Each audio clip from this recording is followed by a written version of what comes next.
State Auditor Rebecca Otto is seeking re-election. Madam State Auditor, welcome to Democratic Visions. Thank you.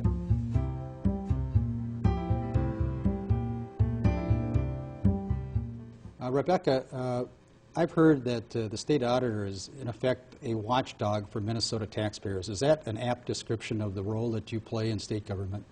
Well, watchdog has been used for the office for the description. And what I like to say is that I've been very proactive and preventative with local governments to help them do the right thing in the first place when spending tax dollars, rather than just catching them doing the wrong thing.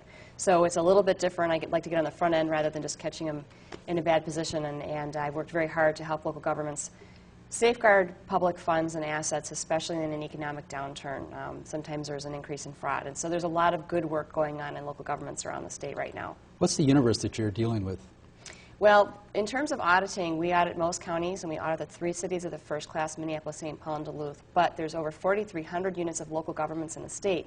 So if someone calls in and says there's been misuse of public funds, it could be any of those entities. And so our work is varied. We collect a lot of financial information from almost all local governments except school districts. We do a little bit of work with school districts.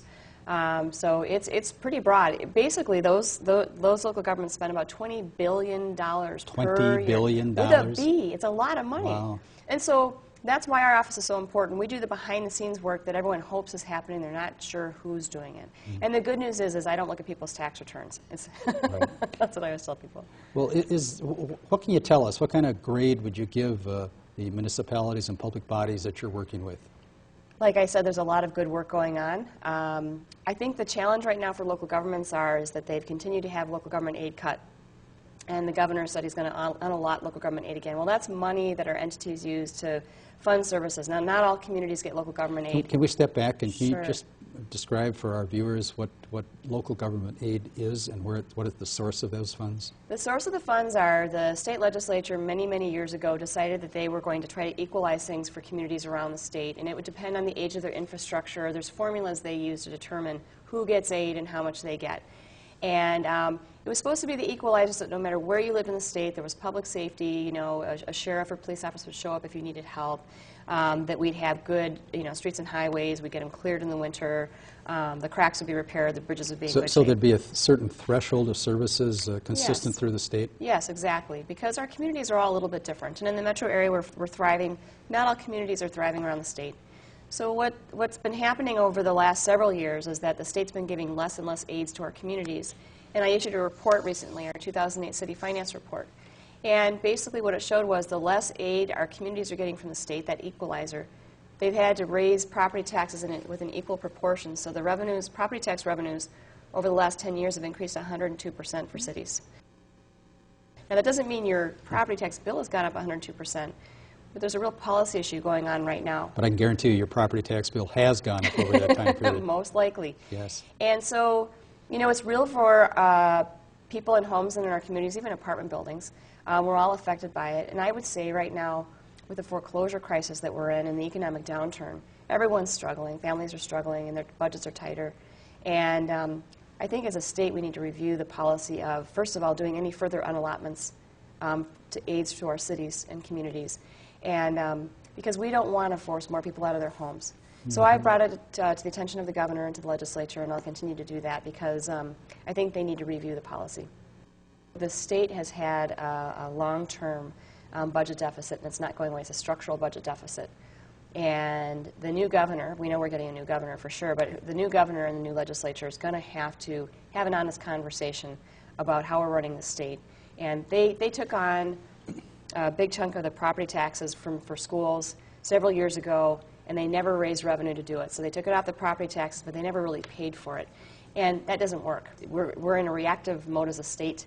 Now, I don't get to set policy, but I can certainly talk to lawmakers because it has an impact on our communities.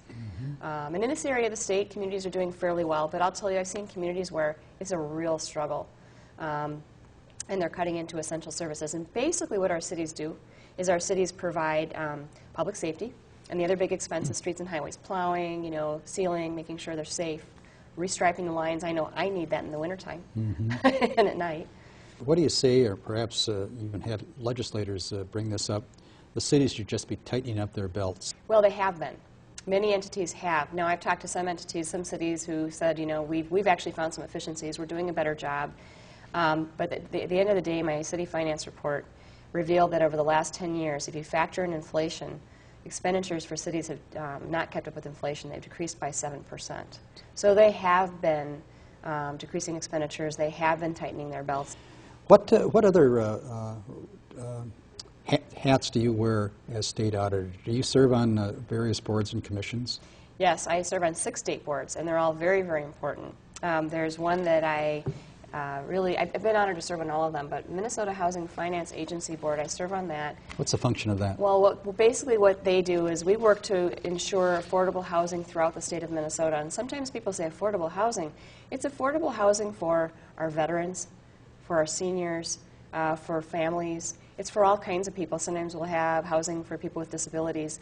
And we make sure there's good housing around the state because people should be able to have a home. And my work on that board's been really a lot of fun. We also work to end long-term homelessness. And a lot of our chronically homeless folks are actually veterans. Really? And so it's really important to make sure that we get them out underneath bridges and off the streets.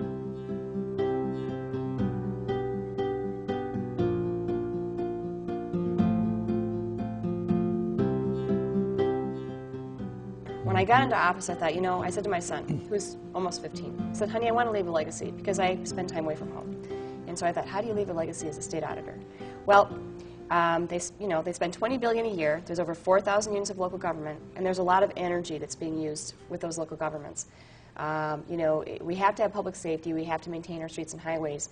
So what I thought was, why don't we help local governments reduce their energy costs? Because there's some low-hanging fruit there. And so I issued a report that ended up winning a National Excellence in Accountability Award, and it's being looked at from around the country, so Minnesota can be a leader in this. It was really to help local governments make wise investments in reducing energy costs that were appropriate for their entity, and it was also to help them find the money, because the money is usually the big issue for them. Now we're issuing a follow-up report to show the results. We issued that back in July of 2008. And a follow-up report will be coming out very soon, and it will show the results of the entities we featured in the first report, and how much energy how much they've reduced their energy by, and also how much money they've saved. Because we need to help, we need to keep helping them. And I found out from a state senator that the state has used our report to help develop financing mechanisms at the state level for them. So I'm very excited that we can do this because it can be a substantial, not only more efficient government, you know, we innovate, but it also is good for the environment and good for the taxpayers. Do you believe in your next term you'll be able to continue to come up with programs of that innovative sense? Well, Tim, if I'm honored by the people of Minnesota to be able to serve another term, which I would love to because I love this job, I have so much more up my sleeve. I have a rule when I serve in public office: if I don't feel that I can make something better, I'm not going to run again. I'm not done. I would love to do more. Your opponents include a former state auditor and 3 other Republican candidates. Well, unfortunately, I call it silly season, and politics can get nasty. My guess is that my opponent will probably be Pat Anderson, the former state auditor. And I think that the race will be very clear. It's kind of a night and day. We have very different approaches. Didn't she want to be governor, and now she's back to state auditor? Yes, her governor campaign didn't go very well for her. And so basically, you know, she doesn't think that I've done enough political grandstanding as state auditor. No, I'm serious. She thinks I should have used the office. I don't. That's not my style. My style is to put my nose to the grindstone and oversee taxpayer dollars. We've done more investigations. We've done more people. Unfortunately, there's been more criminal charges. But my staff has been very productive. And I've had my nose to the grindstone. She likes to put political grandstand and basically catch local governments doing the wrong thing. I'm trying to help them do the right thing. And I've been pushing for innovation. She simply says government's bad. It's a very clear choice in this election. Shall we say a stark contrast? There's a stark contrast, and that's what I hear as I travel the state, no matter who I talk to, including local government officials. Why would people go for the dark side when they can go for someone that's trying to do something positive? I mean, I'm serious about that. Well, you know what? I hope that Minnesotans choose my style. It's not for my political gain. The work that I've done is for the betterment of our state, to make stronger communities, and to move government forward with the challenges that we have. Well, I guess you're going to show her, aren't you? Yeah. I hope so. Thank you very much. Thank you.